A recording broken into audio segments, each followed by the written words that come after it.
साध संगत जग के बुलाओ। वाहिगुरू जी का खालसा वाहिगुरू जी की फतेह। जपजी साहब ਦੇ ਵਿੱਚ ਕਿਰਪਾ ਕਰ ਰਹੇ ਨੇ, ਕਿਉਂਕਿ ਇੱਥੇ ਆਪਾਂ ਨੂੰ ਨਾਲ ਹੁਕਮਨਾਮੇ ਦੀ ਕਥਾ ਕਰਨੀ ਜ਼ਰੂਰੀ ਹੈ। ਲੜੀਵਾਰ ਕਥਾ 'ਚ ਵੈਸੇ ਤਾਂ ਇਹ ਅਸੂਲ ਹੁੰਦਾ ਆਮ, ਹੁਕਮਨਾਮਾ ਹੀ ਸਿਰਫ ਲਿਆ ਜਾਂਦਾ, ਫਿਰ ਅੱਗੇ ਨਾ ਲੜੀਵਾਰ ਕਥਾ ਚੱਲ ਪੈਂਦੀ। ਇੱਥੇ ਸੰਗਤ ਦੀ ਹਮੇਸ਼ਾ ਹੀ ਮੰਗ ਰਹਿੰਦੀ ਕਿ ਅੱਜ ਦੇ ਹੁਕਮਨਾਮੇ ਦੀ ਕਥਾ ਵੀ ਨਾਲ ਕੀਤੀ ਜਾਵੇ, ਤਾਂ ਇੰਨਾ ਟਾਈਮ ਆਪਾਂ ਨੂੰ ਜਪਜੀ ਸਾਹਿਬ ਤੇ ਲੱਗਿਆ। ਨਹੀਂ ਤਾਂ ਆਮ ਇੱਕ ਮਹੀਨੇ ਵਿੱਚ ਸਵਾ ਮਹੀਨੇ ਜਪਜੀ ਸਾਹਿਬ ਦੀ ਕਥਾ ਦਾ ਭੋਗ ਪੈ ਜਾਂਦਾ। ਫਿਰ ਜੇ ਆਪਾਂ ਹੁਕਮਨਾਮੇ ਦੀ ਕਥਾ ਨੂੰ ਥੋੜੇ ਰੂਪ ਵਿੱਚ ਕਰਦੇ ਹਾਂ, ਫਿਰ ਮੈਨੂੰ ਨਹੀਂ ਸਵਾਦ ਆਉਂਦਾ। ਕਿ ਮੈਂ ਕਹਿੰਦਾ ਪੂਰੀ ਵਿਆਖਿਆ ਹੋਣੀ ਚਾਹੀਦੀ। ਕੱਲੀ ਪਟਿਆਲੇ ਦੀ ਸੰਗਤ ਹੀ ਨਹੀਂ ਆਉਂਦੀ, ਇੱਥੋਂ ਬੜੇ ਦੂਰ ਦਰਾਡਿਓਂ ਪ੍ਰੇਮੀ ਆ ਜਾਂਦੇ ਨੇ, ਕਿਉਂਕਿ ਬੜਾ ਧਾਰਮਿਕ ਸਥਾਨ, ਬਹੁਤ ਉੱਚਾ, ਪਤਾ ਨਹੀਂ ਕਿੱਥੋਂ ਕਿੱਥੋਂ। ਜੇ ਆਪਾਂ ਹੁਕਮਨਾਮੇ ਥੋੜੀ ਕਥਾ ਸੁਣਾਈਏ ਫਿਰ ਉਹਨਾਂ ਨੂੰ ਸਮਝ ਨਹੀਂ ਪੈਂਦੀ। ਇਸ ਕਰਕੇ ਆਪਾਂ ਨੂੰ ਜਪਜੀ ਸਾਹਿਬ ਦੀ ਕਥਾ ਤੇ ਥੋੜੀ, ਨਾਲੇ ਆਪਣਾ ਕਿਹੜਾ ਲਿਮਿਟ ਦਾ ਟਾਈਮ ਹੈ ਵੀ ਆਪਾਂ ਨੇ ਅਗਲੇ ਮਹੀਨੇ ਫਿਰ ਇੱਥੋਂ ਦੁੱਖ ਨਿਵਾਰਨ ਸਾਹਿਬ ਤੋਂ ਕਥਾ ਬੰਦ ਹੋਣੀ। ਇੱਥੇ ਸਾਰੀ ਜ਼ਿੰਦਗੀ ਜਦ ਤੱਕ ਆਪਾਂ ਰਹਿਣਾ, ਸੰਸਾਰ ਨੇ ਰਹਿਣਾ, ਇੱਥੇ ਤਾਂ ਕਥਾ ਚੱਲਦੀ ਹੀ ਰਹਿਣੀ ਹੈ। ਜਦ ਆਪਾਂ ਨਾ ਵੀ ਹੋਵਾਂਗੇ ਤਾਂ ਫਿਰ ਹੋਰ ਅੱਗੇ ਆ ਜਾਣਗੇ ਕੋਈ, ਫਿਰ ਉਹ ਕਰਦੇ ਰਹਿਣਗੇ। ਇਹ ਤਾਂ ਲੜੀਵਾਰ ਕਥਾ ਚੱਲਦੀ ਰਹਿਣੀ ਹੈ। ਸੋ ਸਤਿਗੁਰੂ ਮਹਾਰਾਜ ਸੱਚੇ ਪਾਤਸ਼ਾਹ ਬਖਸ਼ਿਸ਼ਾਂ ਕਰ ਰਹੇ ਨੇ ਆਪਣੇ ਤੇ। ਕੱਲ ਆਇਆ ਸੀ ਕਿ ਸਤ ਸੁਹਾਣ ਸਦਾ ਮਨ ਚਾਓ। ਵਾਹਿਗੁਰੂ ਸਤ ਸਰੂਪ ਹੈ, ਸੁਹਾਣ ਚੇਤਨ ਸਰੂਪ ਹੈ, ਸਦਾ ਮਨ ਚਾਓ, ਚਾਓ ਚੜੇ ਰਹਿਣਾ ਆਨੰਦ ਸਰੂਪ। ਇਹ ਵਾਹਿਗੁਰੂ ਵਿੱਚ ਤਿੰਨ ਚੀਜ਼ਾਂ ਤਾਂ ਸਦਾ ਹੀ, ਤਿੰਨ ਉਹਦੀਆਂ ਅਵਸਥਾ ਸਦਾ ਹੀ ਕਾਇਮ ਰਹਿੰਦੀਆਂ ਨੇ। ਇਹ ਤਿੰਨ ਗੁਣ ਉਹਦੇ ਵਿੱਚ ਸਦਾ ਹੀ ਰਹਿੰਦੇ ਨੇ। ਕਹਿੰਦੇ ਸੋ ਮਹਾਰਾਜ ਸੋ ਕਿਰਪਾ ਕਰਕੇ ਦੱਸੋ ਵੀ ਇਹ ਪ੍ਰਮਾਤਮਾ ਨੇ ਜਦੋਂ ਸ੍ਰਿਸ਼ਟੀ ਸਾਜੀ ਹੈ, ਉਦੋਂ ਦਾ ਕੋਈ ਵੇਲਾ ਵਕਤ ਕੁਝ ਕਿਸੇ ਗ੍ਰੰਥ ਵਿੱਚ ਲਿਖਿਆ ਹੋਵੇ ਜਾਂ ਕਿਸੇ ਨੂੰ ਪਤਾ ਹੋਵੇ ਤੇ ਤੁਸੀਂ ਦੱਸੋ ਸਾਨੂੰ। ਮਹਾਰਾਜ ਸੱਚੇ ਪਾਤਸ਼ਾਹ ਕਹਿਣ ਲੱਗੇ ਕਵਣ ਸੋ ਵੇਲਾ। ਵੇਲਾ ਕਿਹੜਾ ਸੀ ਉਦੋਂ? ਵੇਲਾ ਹਿੰਦੂ ਮਤ ਮੁਤਾਬਕ ਬੋਲਿਆ ਜਾਂਦਾ। ਵਕਤ ਕਵਣ ਮੁਸਲਮਾਨੀ ਅੱਖਰ ਵਕਤ। ਵਕਤ ਕਿਹੜਾ ਸੀ ਉਦੋਂ? ਵੇਲਾ ਕਿਹੜਾ ਸੀ? ਹੁਣ ਦੋ ਅੱਖਰ ਨੇ, ਦੋਨਾਂ ਅੱਖਰਾਂ ਨੂੰ ਦੋਨੋਂ ਪਾਸੇ ਲੱਗ ਸਕਦੇ ਨੇ। ਵੇਲਾ ਦਿਨ ਦਾ ਵੇਲਾ ਸੀ ਜਾਂ ਵਕਤ ਰਾਤ ਦਾ ਵਕਤ ਸੀ? ਇਉਂ ਕਥਾ ਜਿਹੜੇ ਕਰਨ ਵਾਲੇ ਅਨੁਭਵੀ ਤਰੀਕੇ ਹੁੰਦੇ ਨੇ, ਇਹ ਕਿਸੇ ਗੁਰਮੁਖ ਪਿਆਰੇ ਬ੍ਰਹਮ ਗਿਆਨੀ ਤੋਂ ਹੀ ਸਿੱਖੇ ਜਾਂਦੇ ਨੇ। ਉਹੀ ਇਹ ਕਹਿੰਦੇ ਨੇ ਕਿ ਐਸੇ ਢੰਗ ਨਾਲ ਜਿਹੜੇ ਇੱਕ ਕਿਤਾਬੀ ਅਰਥ ਹੁੰਦੇ ਨੇ ਉਹ ਸਿਰਫ ਅਰਥ ਹੁੰਦੇ ਨੇ। ਉਹ ਹੁੰਦੇ ਨੇ ਜਿਵੇਂ ਗਿਆਨੀ ਹਰਬੰਸ ਸਿੰਘ ਜੀ ਕਹਿੰਦੇ ਸੀ ਤੁਸੀਂ ਕਥਾ ਵਿੱਚ ਫਿਰ ਪੰਕਤੀ ਦਾ ਬਹੁਤ ਵਿਸਥਾਰ ਕਰਦੇ ਹੋ। ਮੈਂ ਕਿਹਾ ਤੁਸੀਂ ਤਾਂ ਹੋਲਸੇਲਰ ਹੋ, ਤੁਸੀਂ ਤਾਂ ਸਿਰਫ ਲਿਖ ਦੇਣਾ ਅਰਥ। ਜੇ ਅਸੀਂ ਸੰਗਤ ਨੂੰ ਇਕੱਲੇ ਅਰਥ ਹੀ ਸੁਣਾ ਦਈਏ ਤਾਂ ਉਹ ਤਾਂ ਇੱਕ ਹੁਕਮਨਾਮੇ ਦੇ ਅਰਥ ਮੇਰੇ ਖਿਆਲ 10 ਮਿੰਟ 'ਚ ਹੀ ਹੋ ਜਾਂਦੇ। ਫਿਰ ਤਾਂ ਅੱਗੇ 1 ਘੰਟਾ 50 ਮਿੰਟ ਬਾਕੀ ਜਿਹੜੇ ਪਏ ਨੇ ਉਹ ਕੀ ਕਰਾਂਗੇ ਅਸੀਂ? ਫਿਰ ਉਹਦੇ ਨਾਲ ਸਾਖੀਆਂ, ਉਦਾਹਰਨਾਂ, ਪ੍ਰਮਾਣ ਅਨਵੈ ਕਰਕੇ ਅਰਥ, ਮਤਲਬ ਅਸੀਂ ਨਾਲ ਪ੍ਰਚਾਰ ਵੀ ਕਰਨਾ ਨਾ। ਜੇ ਵਿੱਚ ਪ੍ਰਚਾਰ ਵੀ ਕਰੀ ਜਾਣਾ, ਅੰਮ੍ਰਿਤ ਦਾ ਪ੍ਰਚਾਰ, ਨਾਮ ਦਾ ਪ੍ਰਚਾਰ, ਸਿੱਖੀ ਦਾ ਪ੍ਰਚਾਰ ਵੀ ਕਰਨਾ, ਕੱਲਾ ਉੱਥੇ ਹੀ ਨਹੀਂ ਖੜੇ ਰਹਿਣਾ। ਇਸ ਪ੍ਰਕਾਰ ਵੇਲਾ ਕਿਹੜਾ ਸੀ ਦਿਨ ਦਾ ਤੇ ਵਕਤ ਕਿਹੜਾ ਸੀ ਰਾਤ ਸੀ ਜਾਂ ਦਿਨ ਸੀ, ਇਹ ਕਿਰਪਾ ਕਰਕੇ ਦੱਸੋ। ਕਵਣ ਥਿਤ, ਕਿਹੜੀ ਥਿਤ ਸੀ ਮਹਾਰਾਜ ਉਦੋਂ? ਏਕਮ ਦੂਜ ਤੀਜ ਚੌਥ, ਕੋਈ ਥਿਤ ਤਾਂ ਹੋਣੀ ਹੈ। ਕਵਣ ਸੋ ਵੇਲਾ ਦੇ ਨਾਣੇ ਨੂੰ ਔਂਕੜਾ, ਕਵਣ ਵਕਤ ਕਵਣ ਦੇ ਨਾਣੇ ਨੂੰ ਔਂਕੜਾ, ਪਰ ਕਵਣ ਥਿਤ ਦੇ ਨਾਣੇ ਨੂੰ ਔਂਕੜ ਨਹੀਂ ਲਾਇਆ ਮਹਾਰਾਜ ਨੇ। ਕਿਉਂਕਿ ਥਿਤ ਇਸਤਰੀ ਲਿੰਗ ਹੋਣ ਕਰਕੇ ਨਾਣੇ ਨੂੰ ਵੀ ਇਸਤਰੀ ਲਿੰਗ ਹੀ ਬਣਾਤਾ। ਇੱਥੇ ਔਂਕੜ ਲਾਇਆ ਹੀ ਨਹੀਂ। ਕਵਣ ਥਿਤ, ਕਿਹੜੀ ਥਿਤ ਹੈ ਮਹਾਰਾਜ? ਕਿਉਂਕਿ ਏਕਮ ਦੂਜ ਕਵਣ ਵਾਰ, ਤੇ ਵਾਰ ਕਿਹੜਾ ਸੀ? ਜਦੋਂ ਰੱਬ ਨੇ ਸ੍ਰਿਸ਼ਟੀ ਬਣਾਈ, ਐਤਵਾਰ, ਸੋਮਵਾਰ, ਮੰਗਲਵਾਰ, ਕੋਈ ਦਿਨ ਤਾਂ ਹੋਣਾ ਹੀ ਆ। ਕਵਣ ਸੇ ਰੁੱਤੀ, ਰੁੱਤ ਕਿਹੜੀ ਸੀ ਉਸ ਵਕਤ? ਰੁੱਤੀ ਵੀ ਇਸਤਰੀ ਲਿੰਗ ਹੈ, ਇਸੇ ਕਰਕੇ ਨਾਣੇ ਸਿਹਾਰੀ ਕਵਣ ਦੇ ਲਾਗੀ। ਮਹਾਰਾਜ ਸੱਚੇ ਪਾਤਸ਼ਾਹ ਰੁੱਤ ਕਿਹੜੀ ਸੀ ਉਦੋਂ? ਗਰਮੀ ਦੀ ਰੁੱਤ ਸੀ, ਸਰਦੀ ਦੀ ਰੁੱਤ ਸੀ, ਬਰਸਾਤ ਰੁੱਤ ਸੀ, ਪਤਝੜ ਸੀ, ਬਸੰਤ ਰੁੱਤ ਸੀ। ਕਿਹੜੀ ਰੁੱਤ ਸੀ ਉਦੋਂ ਜਦੋਂ ਪਰਮੇਸ਼ਰ ਨੇ ਸ੍ਰਿਸ਼ਟੀ ਰਚਨਾ ਕੀਤੀ ਹੈ? ਮਾਹੁ ਕਵਣ, ਮਹੀਨਾ ਕਿਹੜਾ ਸੀ? ਇਹ ਵੀ ਕਿਰਪਾ ਕਰਕੇ ਦੱਸੋ। ਇਹ ਆ ਵੀ ਦੱਸੋ। ਸਾਉਣ ਭਾਦੋਂ ਅੱਸੂ ਕੱਤਾ ਕਿਹੜਾ ਮਹੀਨਾ ਸੀ ਉਦੋਂ? ਜੇਤ ਹੋਆ ਆਕਾਰ, ਜਦੋਂ ਇਹ ਆਕਾਰ ਬਣਾਇਆ ਪਰਮੇਸ਼ਰ ਨੇ, ਸਾਰੀ ਸ੍ਰਿਸ਼ਟੀ ਦੀ ਰਚਨਾ ਕੀਤੀ ਆ, ਗੁਰੂ ਨਾਨਕ ਦੇਵ ਜੀ ਜਵਾਬ ਦਿੰਦੇ ਨੇ। ਸਿੱਧ ਗੋਸ਼ਟ ਵਿੱਚ ਵੀ ਇਸੇ ਤਰ੍ਹਾਂ ਹੀ ਉੱਤਰ ਪ੍ਰਸ਼ਨ ਨੇ ਜਿਵੇਂ ਇੱਥੇ ਕਰਦੇ ਨੇ। ਵੇਲ ਨਾ ਪਾਈਆ ਪੰਡਤੀ, ਮਹਾਰਾਜ ਕਹਿੰਦੇ ਜਿਹੜੇ ਵੱਡੇ ਵੱਡੇ ਪੰਡਿਤ ਹੋਏ ਨੇ ਨਾ, ਉਹਨਾਂ ਨੇ ਵੀ ਵੇਲਾ ਨਹੀਂ ਪਤਾ ਕਰ ਸਕੇ ਉਹ ਵੀ ਕਦੋਂ 11,000 ਵਰ੍ਹਾ ਕਾਰਕ ਦੀ ਅਵਸਥਾ ਵਿੱਚ ਰਹੇ ਨੇ ਬਿਆਸ ਜੀ। ਕਾਰਕ ਦੀ ਅਵਸਥਾ ਸਭ ਤੋਂ ਉੱਪਰਲੀ ਅਵਸਥਾ ਹੁੰਦੀ ਹੈ। ਬਿਆਸ ਮੁਨੀ ਜੀ ਦੀ ਅਵਸਥਾ ਕਾਰਕ ਦੀ 11,000 ਸਾਲ ਰਹੀ ਆ। ਬ੍ਰਹਮ ਗਿਆਨੀ ਆਪਾਂ ਜਿਹਨੂੰ ਕਹਿੰਦੇ, ਜਦੋਂ ਬ੍ਰਹਮ ਗਿਆਨ ਤੋਂ ਵੀ ਉੱਪਰ ਚਲਿਆ ਜਾਂਦਾ ਉਦੋਂ ਕਾਰਕ ਬਣ ਜਾਂਦਾ। ਉਹ ਕਾਰਕ, ਉਹ ਕਾਰਕ 11,000 ਵਰ੍ਹਾ ਰਹਿ ਕੇ ਵੀ ਬਿਆਸ ਜੀ ਨਹੀਂ ਪਤਾ ਕਰ ਸਕੇ ਸ੍ਰਿਸ਼ਟੀ ਦੀ ਰਚਨਾ ਕਦੋਂ। ਉਹਨੂੰ ਇੰਨਾ ਵੱਡਾ ਪੰਡਿਤ ਮੰਨਿਆ, ਉਪਨਿਸ਼ਦਾਂ ਲਿਖੀਆਂ, ਪੁਰਾਣ ਲਿਖੇ, ਬੜਾ ਤਕੜਾ ਵਿਦਵਾਨ ਹੋਇਆ ਉਹ। ਕਹਿੰਦੇ ਜੇ ਹੁੰਦਾ ਉਹਨਾਂ ਨੂੰ ਪਤਾ ਤਾਂ ਜ਼ਰੂਰ ਲਿਖਦੇ, ਜੇ ਹੋਵੇ ਲੇਖ ਪੁਰਾਣ, ਫਿਰ ਉਹ ਪੁਰਾਣਾਂ ਵਿੱਚ ਲੇਖ ਨਾ ਲਿਖਦੇ। ਉਹ ਲਿਖਦੇ ਵੀ ਇੰਨੀ ਤਰੀਕ ਨੂੰ ਹੋਇਆ, ਇੰਨੇ ਦਿਨ ਨੂੰ ਹੋਇਆ, ਇਸ ਤਰ੍ਹਾਂ ਹੋਇਆ। ਪਹਿਲੀ ਤਾਂ ਸਿੱਧੀ ਜੀ ਗੱਲ ਇਹ ਹੈ, ਜਦੋਂ ਸ੍ਰਿਸ਼ਟੀ ਰਚੀ ਪਰਮੇਸ਼ਰ ਨੇ ਉਦੋਂ ਦਿਨ ਵਾਰ ਕਿੱਥੇ ਜੀ ਇਹ ਚੀਜ਼ਾਂ ਹੈ ਹੀ ਨਹੀਂ ਸੀ। ਪਰ ਇਹ ਤਾਂ ਮਹਾਰਾਜ ਸੱਚੇ ਪਾਤਸ਼ਾਹ ਨੂੰ ਜਾਣ ਬੁੱਝ ਕੇ ਇਹ ਜਿਹੇ ਪ੍ਰਸ਼ਨ ਕਰਦੇ ਨੇ ਕਿ ਮਹਾਰਾਜ ਨੂੰ ਉਲਝਾ ਲਈਏ ਸ਼ਾਇਦ, ਕਿ ਕਿਸੇ ਗੱਲ ਵਿੱਚ ਅੜ ਜਾਣ ਤੇ ਸਾਡੀ ਈਨ ਮੰਨ ਲੈਣ, ਸਾਨੂੰ ਗੁਰੂ ਮੰਨ ਲੈਣ। ਵਕਤ ਨਾ ਪਾਇਓ ਕਾਦੀਆਂ, ਜਿਹੜੇ ਕਾਜੀ ਸੀ ਉਹਨਾਂ ਨੇ ਵੀ ਵਕਤ ਪ੍ਰਾਪਤ ਨਹੀਂ ਕੀਤਾ, ਪਤਾ ਨਹੀਂ ਕਰ ਸਕੇ ਕਿਹੜਾ ਵਕਤ ਸੀ ਉਦੋਂ। ਰਾਤ ਦਿਨ ਦਾ ਸਮੇਂ ਦਾ ਗਿਆਨ ਕਾਦੀਆਂ, ਇਹ ਕਾਦੀਆਂ ਨਹੀਂ ਕਹਿਣਾ, ਕੱਸ ਕੇ ਕਾਦੀਆਂ। ਇੱਕ ਕਾਦੀਆਂ ਸ਼ਹਿਰ ਵੀ ਹੈ, ਉਹ ਕਾਦੀਆਂ ਵਾਲੇ ਮੁਸਲਮਾਨ ਜਿਹੜੇ ਨੇ ਉਹ ਇਸੇ ਤਰ੍ਹਾਂ ਹੀ ਕਹਿੰਦੇ ਨੇ। ਕਹਿੰਦੇ ਦੇਖੋ ਆਖੇ ਤੁਹਾਡੇ ਜਪਜੀ ਸਾਹਿਬ ਸਾਡੇ ਸ਼ਹਿਰ ਦਾ ਨਾਮ, ਆਖੇ ਕਾਦੀਆਂ। ਅਸੀਂ ਆਖੇ ਇਹਦਾ ਕੀ ਭਾਵ ਹੈ? ਜਦੋਂ ਕਦੇ ਕਾਦੀਆਂ ਜਾਂਦੇ ਸੀ ਮਹਾਂਪੁਰਸ਼ਾਂ ਨਾਲ, ਉੱਥੇ ਕਦੇ ਉਹਨਾਂ ਦੇ ਨਾਲ ਚਰਚਾ ਵੀ ਸਾਡੀ ਹੋ ਜਾਂਦੀ। ਕਹਿੰਦੇ ਆਖੇ ਜਿਹੜਾ ਲਿਖਿਆ ਨਾ ਵਕਤ ਨਾ ਪਾਇਓ ਕਾਦੀਆਂ, ਕਹਿੰਦੇ ਗੁਰੂ ਨਾਨਕ ਦੇਵ ਜੀ ਨੇ ਲਿਖਿਆ ਵੀ ਇਹ ਕਾਦੀਆਂ ਮੁਸਲਮਾਨ ਰਹਿੰਦੇ, ਉਹਨਾਂ ਤੇ ਵਕਤ ਨਾ ਪਵੇ, ਭੀੜ ਨਾ ਪਵੇ ਉਹਨਾਂ ਤੇ। ਮੈਂ ਕਿਹਾ ਤੁਸੀਂ ਆਪਣਾ ਹੀ ਅਰਥ ਬਣਾਇਆ, ਇਸ ਕਰਕੇ ਹਰੇਕ ਜਣਾ ਆਪਣਾ ਹੀ ਅਰਥ ਬਣਾ ਲੈਂਦਾ। ਪਰ ਮਹਾਰਾਜ ਕਹਿੰਦੇ ਵਕਤ ਨਾ ਪਾਇਓ ਕਾਦੀਆਂ। ਕਾਜ਼ੀਆਂ ਨੇ ਵੀ ਵਕਤ ਨਹੀਂ ਜਾਣਿਆ ਕਿ ਕਦੋਂ ਪਰਮੇਸ਼ਰ ਨੇ ਸ੍ਰਿਸ਼ਟੀ ਦੀ ਰਚਨਾ ਕੀਤੀ ਹੈ। ਜੇ ਲਿਖਣ ਲੇਖ ਕੁਰਾਨ, ਨਹੀਂ ਤਾਂ ਕੁਰਾਨ ਸ਼ਰੀਫ ਵਿੱਚ ਲਿਖ ਜਾਂਦੇ। ਜੇ ਕਿਸੇ ਪੀਰ ਪੈਗੰਬਰ ਨੂੰ ਪਤਾ ਲੱਗ ਜਾਂਦਾ, ਮੁਹੰਮਦ ਜੀ ਨੂੰ ਪਤਾ ਲੱਗ ਜਾਂਦਾ, ਉਹ ਲਿਖ ਜਾਂਦੇ। ਕਿਉਂ ਨਹੀਂ ਲਿਖਿਆ ਉਹਨਾਂ ਨੇ? ਕਿਸੇ ਨੂੰ ਪਤਾ ਹੀ ਨਹੀਂ ਲੱਗਿਆ। ਮੁਹੰਮਦ ਜੀ ਇੱਕ ਵਾਰ ਕਹਿੰਦੇ ਮੈਂ ਸ੍ਰਿਸ਼ਟੀ ਸਾਰੀ ਨੂੰ ਜਾਣਦਾ, ਕਹਿੰਦੇ ਮੈਂ ਅੱਲਾਹ ਤਾਲਾ, ਮਨ ਚ ਆ ਗਿਆ ਕਿ ਮੈਂ ਹੀ ਅੱਲਾਹ ਤਾਲਾ। ਇਹ ਉਹ ਤੁਰੇ ਜਾਣ ਰੇਗਿਸਤਾਨ ਦੇ ਵਿੱਚ ਤਾਂ ਸਾਹਮਣੇ ਊਠ ਜਿਹੜੇ ਸੀ ਜਾ ਰਹੇ, ਲਾਈਨਾਂ ਲੱਗੀਆਂ ਹੋਈਆਂ, ਉਹਨਾਂ ਦੇ ਉੱਤੇ ਬੜੇ ਬੜੇ ਸੰਦੂਕ ਲੱਦੇ ਹੋਏ ਨੇ। ਕਹਿੰਦੇ ਚਲੋ ਆ ਕਤਾਰ ਲੰਘ ਜਾਵੇ ਮੈਂ ਫੇਰ ਲੰਘਦਾ। ਉਹ ਕਤਾਰ ਮੁੱਕੇ ਹੀ ਨਾ, ਜਿਉਂ ਊਠ ਚੱਲੇ ਸ਼ਾਮ ਦਾ ਵਕਤ ਹੋ ਗਿਆ।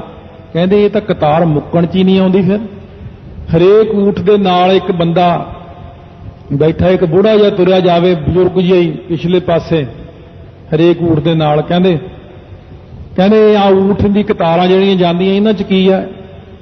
ਕਹਿੰਦੇ ਸੰਦੂਕ। ਕਹਿੰਦੇ ਉਹ ਆਪੇ ਚੜ੍ਹ ਕੇ ਦੇਖ ਲੈ ਬਈ, ਮੈਨੂੰ ਤਾਂ ਪਤਾ ਨਹੀਂ। ਇੱਕ ਊਠ ਦੇ ਉੱਤੇ ਛਾਲ ਮਾਰ ਕੇ ਫਿਰ ਚੜ੍ਹ ਗਏ। ਜਾ ਕੇ ਸੰਦੂਕ ਖੋਲ੍ਹਿਆ, 4 ਖਾਨੇ ਨੇ ਸੰਦੂਕ ਦੇ। 4 ਖਾਨਿਆਂ ਵਿੱਚ ਵੱਡੇ ਵੱਡੇ ਆਂਡੇ ਪਏ ਨੇ। ਇੱਕ ਆਂਡਾ ਤੋੜ ਕੇ ਦੇਖਿਆ, ਉਹਦੇ 'ਚ ਇੱਕ ਮੁਹੰਮਦ ਬੈਠਾ। ਫਿਰ ਇੱਕ ਆਂਡਾ ਤੋੜਿਆ, ਉਹ 'ਚ ਇੱਕ ਮੁਹੰਮਦ ਬੈਠਾ। 7 ਆਕਾਸ਼ 7 ਪਤਾਲ ਉਹਦੇ 'ਚ ਹੀ ਦਿਖਾਤੇ। ਕਹਿੰਦਾ ਯਾ ਖੁਦਾ, ਇਹ ਤਾਂ ਮੇਰੇ ਵਰਗੇ ਕਿੰਨੇ ਹੀ ਬੈਠੇ ਨੇ। ਉਸ ਵਕਤ ਆਕਾਸ਼ ਬਾਣੀ ਹੋਈ ਪਰਮਾਤਮਾ ਵੱਲੋਂ, ਕਹਿੰਦੇ ਤੂੰ ਆਪਣੇ ਆਪ ਨੂੰ ਸਮਝ ਲਿਆ ਅੱਲਾਹ ਤਾਲਾ ਤੂੰ, ਤੇਰੇ ਵਰਗੇ ਤਾਂ ਪਤਾ ਨਹੀਂ ਕਿੰਨੇ ਮੁਹੰਮਦ ਮੈਂ ਬਣਾ ਚੁੱਕਿਆ ਅੱਜ ਤੱਕ। ਕਹਿੰਦੇ ਤੂੰ ਆਪਣੇ ਆਪ ਨੂੰ ਅੱਲਾਹ ਕਿਵੇਂ ਸਮਝ ਲਿਆ? ਇਸ ਕਰਕੇ ਮਹਾਰਾਜ ਸੱਚੇ ਪਾਤਸ਼ਾਹ ਕਹਿੰਦੇ ਵਕਤ ਨਾ ਪਾਇਓ ਕਾਦੀਆਂ। ਜੇ ਲਿਖਣ ਲੇਖ ਕੁਰਾਨ, ਜੇ ਵਾਹਿਗੁਰੂ ਦਾ ਕੋਈ ਅੰਤ ਪਾ ਸਕਦਾ ਹੁੰਦਾ, ਗੁਰੂ ਨਾਨਕ ਦੇਵ ਜੀ ਨੂੰ ਆਪਾਂ ਪਰਮਾਤਮਾ ਰੂਪ ਕਹਿੰਦੇ ਆ। ਮਹਾਰਾਜ ਕਹਿੰਦੇ ਨਾਨਕ ਕਥਨਾ ਕਰੜਾ ਸਾਰ, ਕਹਿੰਦੇ ਉਹਦਾ ਕੋਈ ਅੰਤ ਨਹੀਂ ਹੈ। ਥਿਤ ਵਾਰ ਨਾ ਜੋਗੀ ਜਾਣੈ, ਜੋਗੀਓ ਤੁਸੀਂ ਵੀ ਨਹੀਂ ਜਾਣ ਸਕੇ, ਤੁਹਾਡੇ ਗੋਰਖੂਣੀ ਵੀ ਨਹੀਂ ਜਾਣ ਸਕੇ ਕਿਹੜੀ ਥਿਤ ਹੈ, ਕਿਹੜਾ ਵਾਰ ਹੈ। ਰੁੱਤ ਮਾਹੁ ਨਾ ਕੋਈ, ਨਾ ਕੋਈ ਰੁੱਤ ਨਾ ਮਹੀਨਾ, ਇਹਦਾ ਤੁਸੀਂ ਵੀ ਨਹੀਂ ਜਾਣ ਸਕੇ। ਆ ਗੋਰਖ ਇੰਨਾ ਵੱਡਾ ਆਪਣੇ ਆਪ 'ਚ ਬਣਿਆ ਹੋਇਆ, ਇਹਨੂੰ ਪੁੱਛ ਲਓ। ਆ ਬਾਲ ਗਦਾਈ ਨੂੰ ਪੁੱਛ ਲਓ, ਇਹਦੇ ਗੁਰੂ ਨੂੰ ਪੁੱਛੋ ਤਾਂ ਕਿਸੇ ਨੂੰ ਪਤਾ? ਕਹਿੰਦੇ ਨਾ ਮਹਾਰਾਜ ਸਾਨੂੰ ਤਾਂ ਪਤਾ ਨਹੀਂਗਾ। ਜਾ ਕਰਤਾ ਸਿਰ ਠੀਕ ਕਉ ਸਾਜੇ, ਮਹਾਰਾਜ ਕਹਿੰਦੇ ਜਾ ਕਰਤਾ ਅਕਾਲ ਪੁਰਖ ਵਾਹਿਗੁਰੂ ਸ੍ਰਿਸ਼ਟੀ ਨੂੰ ਸਾਜਦਾ ਨਾ, ਸਿਰਠੀ ਇਹ ਠੱਠੇ ਨਾਲ ਹੈ। ਆਮ ਪੜ੍ਹਨ ਵੇਲੇ ਸ੍ਰਿਸ਼ਟੀ ਪੜ੍ਹ ਜਾਂਦੇ ਕਈ, ਸਿਰਠੀ ਕਿਉਂ ਸਾਜੇ, ਆਪੇ ਜਾਣੈ ਸੋਈ ਸੋਈ। ਉਹ ਅਕਾਲ ਪੁਰਖ ਆਪ ਹੀ ਉਹ ਜਾਣਦਾ, ਆਪਾਂ ਨਹੀਂ ਜਾਣ ਸਕਦੇ ਕਿ ਉਹਨੇ ਸ੍ਰਿਸ਼ਟੀ ਦੀ ਰਚਨਾ ਕਦੋਂ ਕੀਤੀ, ਕਿਵੇਂ ਕੀਤੀ। ਇਹ ਸਾਡੇ ਤੋਂ ਸਾਰਾ ਕੁਝ ਵੱਸੋਂ ਬਾਹਰ ਹੀ ਹੈ, ਆਪਾਂ ਇਹਦੇ ਬਾਰੇ ਕੁਝ ਨਹੀਂ ਜਾਣ ਸਕਦੇ, ਕਿਉਂਕਿ ਇਹ ਹੁੰਦਾ ਸੰਸਾਰ ਦੇ ਲੋਕਾਂ ਦਾ ਕਰਮ। ਐਵੇਂ ਪ੍ਰਾਪਤ ਕਰੀ ਜਾਣੀ, ਜਨਰਲ ਨੌਲੇਜ ਪ੍ਰਾਪਤ ਕਰੀ ਜਾਣੀ ਆ, ਉਹ ਕਿਵੇਂ ਹੋਇਆ। ਜਿਹੜਾ ਅਸਲੀ ਕੰਮ ਹੈ ਉਹ ਕੋਈ ਨਹੀਂ ਕਰਦਾ। ਅਸਲ ਕੰਮ ਨਾਮ ਜਪਣਾ, ਆਪਣਾ ਬਾਣੀ ਪੜ੍ਹਨੀ, ਰਹਿਤ ਰੱਖਣੀ, ਮਰਿਆਦਾ ਵਿੱਚ ਰਹਿਣਾ, ਗੁਰੂ ਸਾਹਿਬ ਦੀ ਸੇਵਾ ਕਰਨੀ। ਜੇ ਐਵੇਂ ਕੋਈ ਗੁਰਦੁਆਰੇ ਮੱਥਾ ਟੇਕ ਕੇ ਕਥਾ 'ਚ ਤਾਂ ਮੈਂ ਬਹਿਣਾ ਨਹੀਂ, ਕੀਰਤਨ 'ਚ ਨਹੀਂ ਬਹਿਣਾ, ਤੇ ਉਹ ਇੱਧਰ ਉੱਧਰ ਘੁੰਮੇ ਜਾਣਾ, ਆਹ ਕਿਵੇਂ ਬਣਿਆ, ਉਹ ਕਿਵੇਂ ਬਣਿਆ, ਇੱਧਰ ਉੱਧਰ ਘੁੰਮਾ ਕੇ ਮੁੜ ਗਿਆ। ਇਸੇ ਪ੍ਰਕਾਰ ਆਪਾਂ ਸ੍ਰਿਸ਼ਟੀ ਵਿੱਚ ਰਹਿੰਦਿਆਂ ਹੋਇਆਂ ਇਹ ਕਿਉਂ ਜਾਣਨ ਦੀ ਕੋਸ਼ਿਸ਼ ਕਰਦੇ ਹਾਂ ਕਿ ਦੁਨੀਆ ਕਦੋਂ ਬਣੀ, ਕਿਵੇਂ ਬਣੀ। ਆਪਣੀ ਤਾਂ ਉਮਰਾਂ ਮੁੱਕ ਜਾਣਗੀਆਂ, ਆਪਾਂ ਨੂੰ ਪਤਾ ਨਹੀਂ ਲੱਗਣਾ। ਇਸ ਕਰਕੇ ਮਹਾਰਾਜ ਕਹਿੰਦੇ ਜਿਹੜੇ ਕਰਨ ਵਾਲਾ ਕੰਮ ਹੈ ਨਾ ਉਹੀ ਕਰੀ ਜਾਓ, ਤੁਸੀਂ ਬਾਕੀ ਦੇ ਕੰਮ ਰਹਿਣ ਦਿਓ। ਸਿਆਣਿਆਂ ਦੀ ਕਹਾਵਤ ਤੋਂ ਲਾਭ ਲਓ ਕਿ ਅੰਬ ਖਾਣੇ ਆ ਕਿ ਪੇੜ ਗਿਣਨੇ ਆ। ਜੇ ਪੇੜ ਗਿਣਨ ਲੱਗੇ ਤਾਂ ਭੁੱਖੇ ਮਰ ਜਾਾਂਗੇ ਆਪਾਂ, ਪਤਾ ਨਹੀਂ ਕਿੰਨੇ ਕੁ ਪੇੜ ਆ ਦੁਨੀਆ 'ਚ, ਅੰਬ ਨਹੀਂ ਖਾ ਸਕਣੇ ਆਪਣਾ 5-4 ਵੀ। ਇਸ ਕਰਕੇ ਅੰਬ ਖਾਓ, ਰਸ ਲਓ, ਇਕਾਗਰਤਾ ਪ੍ਰਾਪਤ ਕਰੋ, ਅੰਤ ਨਾ ਪਾਉਣ ਦਾ ਯਤਨ ਕਰੋ। ਵਾਹਿਗੁਰੂ ਵਾਹਿਗੁਰੂ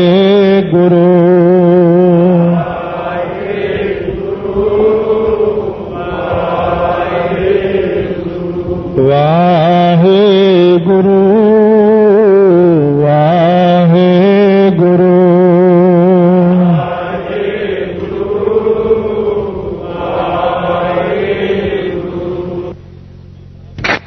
ਪਾਵਨ ਪਵਿੱਤਰ ਉਪਦੇਸ਼ ਕਰ ਰਹੇ ਨੇ।